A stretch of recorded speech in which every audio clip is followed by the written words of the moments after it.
आत्मज्ञान अमुक एका मार्गानेच म्हणजे ज्ञान मार्गाने किंवा केवळ कर्म मार्गाने किंवा केवळ ध्यान मार्गाने किंवा केवळ भक्ती मार्गाने किंवा केवळ वेदांत शास्त्रानेच होत असते हा गैरसमज आहे. नुकताच एका वेदांती गुरुने केवळ वेदांत शास्त्रानेच आत्मज्ञान होते असा दावा केला होता, पण तो दावा योग्य नाही.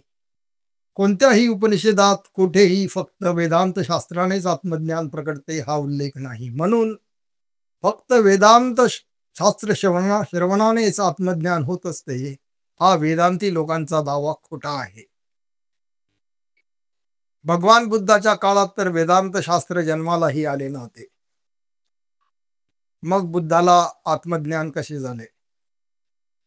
अनपढ कबीराला वेदांत शास्त्र माहीतही नव्हते, कबीरालाही आत्मज्ञान कसे झाले?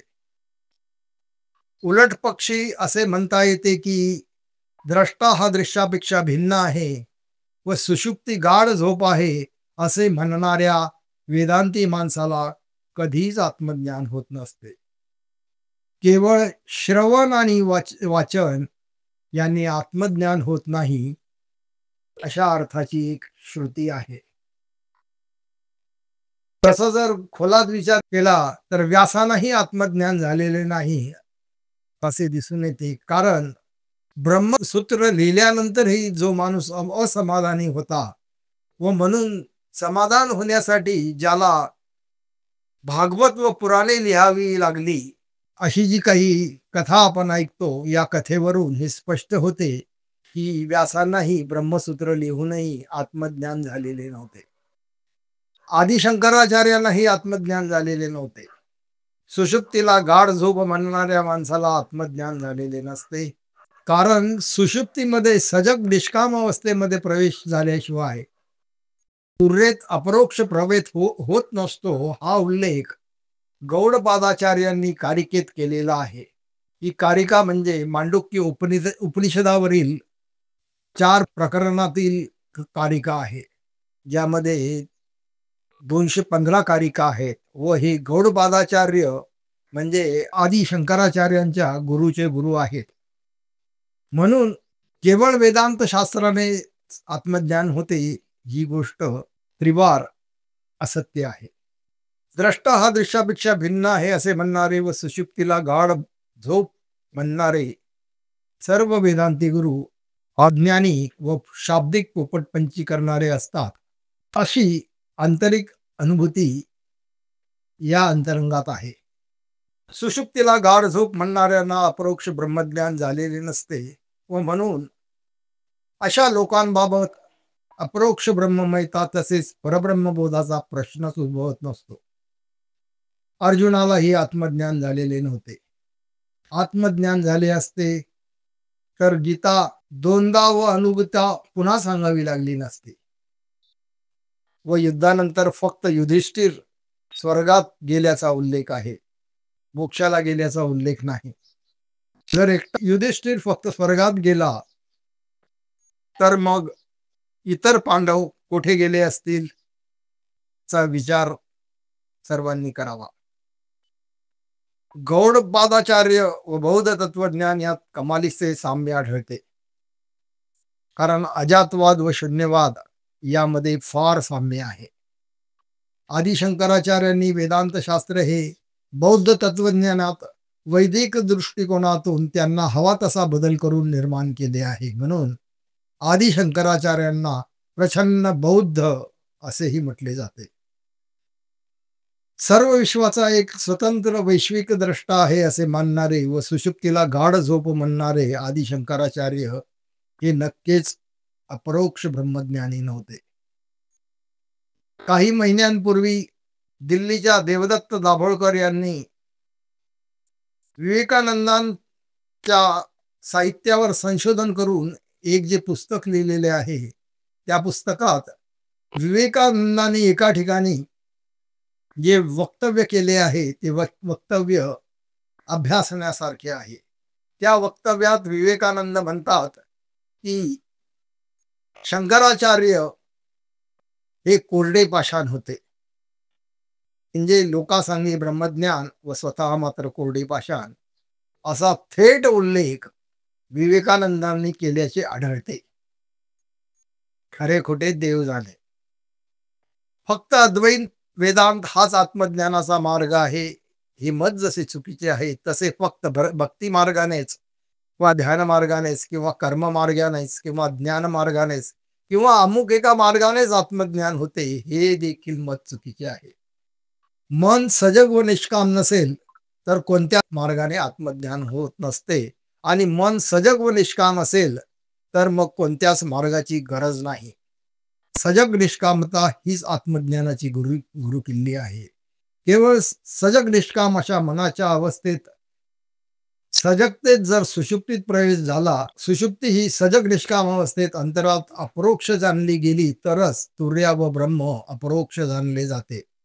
केवळ सजग निष्काम असलेल्या मनात चारही अवस्था निराश अंतरात अपरोक्ष घडला तरच परब्रह्माचा शब्दातीत बोध परब्रह्माला होतो. या सजग निष्काम अवस्थेला माऊली अवधान असे म्हणते.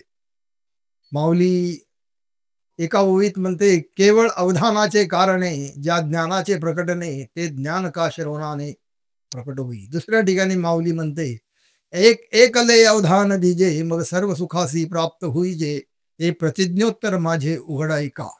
अजून एका ठिकाणी माऊली म्हणते, एक अंतरी निश्चळ जे निहाळता केवळ विसरले सकळ संसार जात. एका ठिकाणी माऊली म्हणते, निरखत निरखत गेली ओ मायेन तेथे तन्मय झाली ओ माये. ज्ञानेश्वरीत एका ठिकाणी ओवी येते, ना तरी जाणीवेच्या आयनी करता दधिकडसनी मग नवनीत निर्वाणी दिसो लागे. ज्ञानेश्वरीत माऊलीने असंही म्हटले आहे की जयांची असे निष्काममती तेच या ग्रंथात जाणू शकती. निष्काम अवधान, निष्काम सजगता, निर्विकल्प निरीक्षण, समता, निर्हेतुक अनासक्तता, ऑब्झर्वेशन विदाउट ऑब्झर्वर, पाहता पाहिले सारुणिया दुरी, पाहत्या वीन पाहणे, साक्षीभाव, art of seeing, art of observation, art of listening, रागद्वेष विरहित निरीक्षण, स्थितप्रज्ञता, निष्काम निरखणे, निष्काम निहाळणे, विपश्यना, सतीपठ्ठान, सम्मासती असे अनेक शब्द सजग निष्कामतेला व अवधानाला पर्यायी शब्द होऊ शकतात. जागृती, स्वप्न, सुषुप्ती, तुर्या म्हणजे ब्रह्म हे सारे पंचभौतिक क्षेत्र आहे.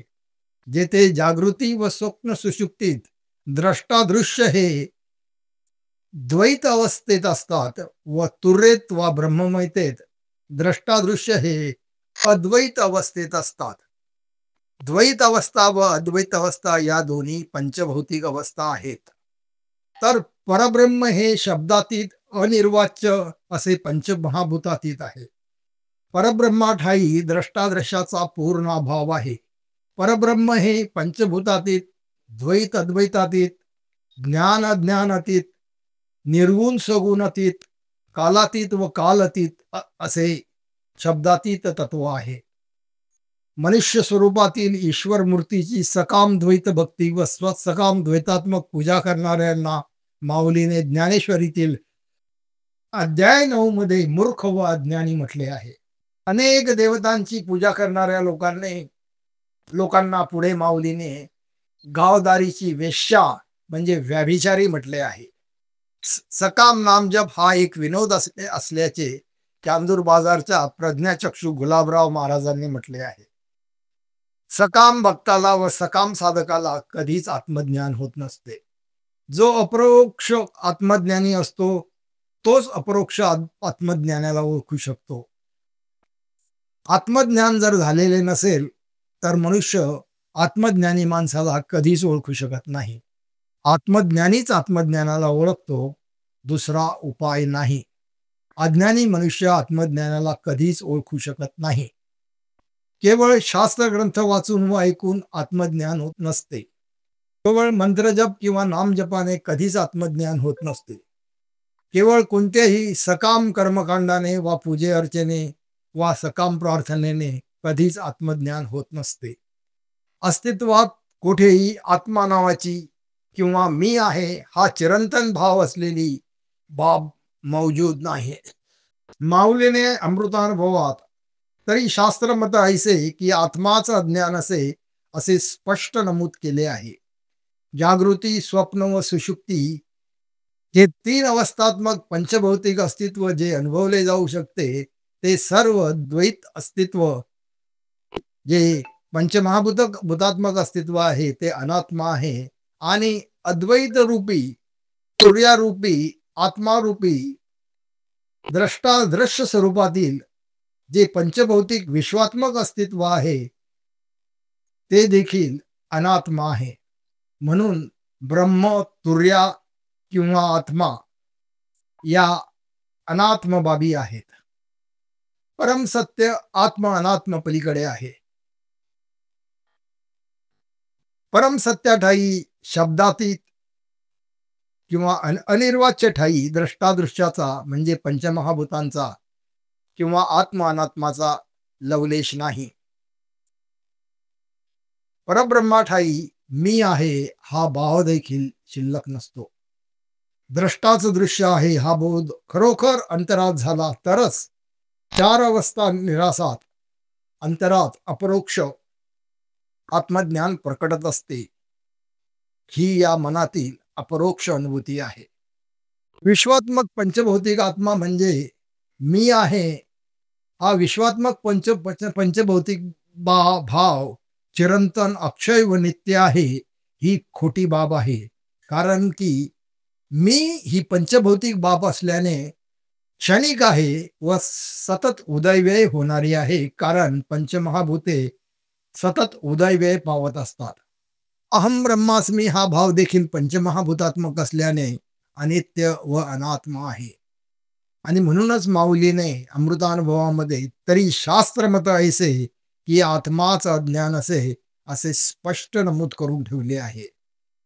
ही जी काही सृष्टी आहे, निसर्ग आहे किंवा विश्वाभास आहे हा पंचभौतिक असल्याने अनित्य व अनात्मा आहे. जीवाचा पुनर्जन्म मानणे हे अज्ञान आहे. मी आहे हा भाव पंचभौतिक आहे व पंचभूते अनित्य क्षणिक उदयवेय अधीन असल्याने मी आहे हा भाव देखील अनित्य आहे. मी आहे हा भाव भ्रम व भ्रांती असल्याने मी आहे भ्रमाचा व भ्रांतीचा पुनर्जन्म होतो असे मानणे देखील अज्ञान आहे.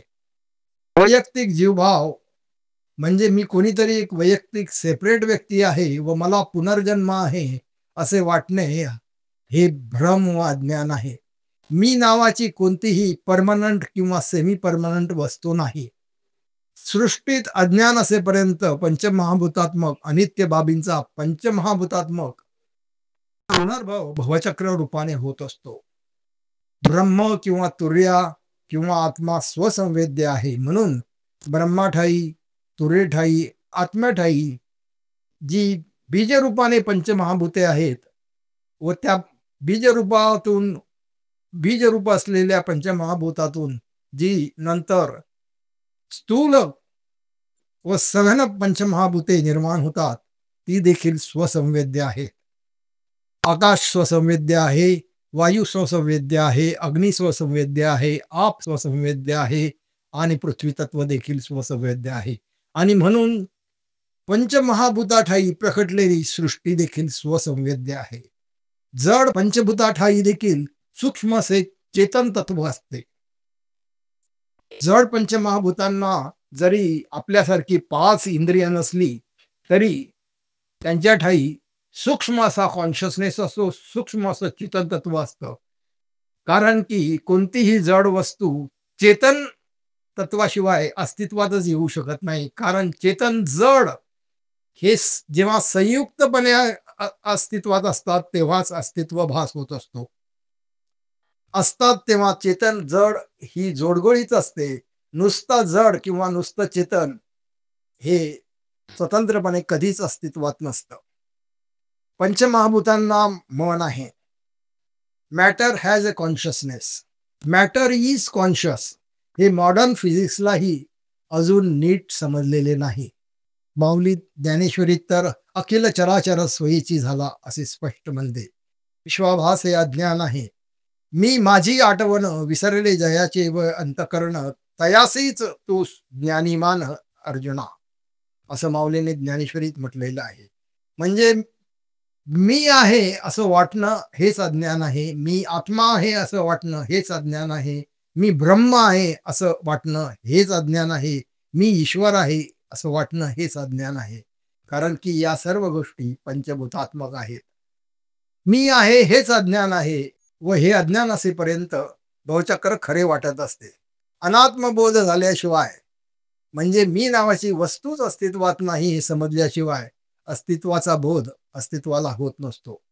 खरा अपरोक्ष आत्मज्ञानी सद्गुरू हे मार्गदर्शन करू शकतो, दिशा व मार्ग दाखवू शकतो, पण कोणावरही कृपा करून आत्मज्ञान कोणताही सद्गुरू देऊ शकत नाही किंवा कोणताही ईश्वर कृपा करून आत्मज्ञान देऊ शकत नाही. आपण सर्व आपल्याच कर्माची फळं भोगत असतो. जे काही घडत असते ते आपल्या कर्माच्या अनुरूपच घडत असते.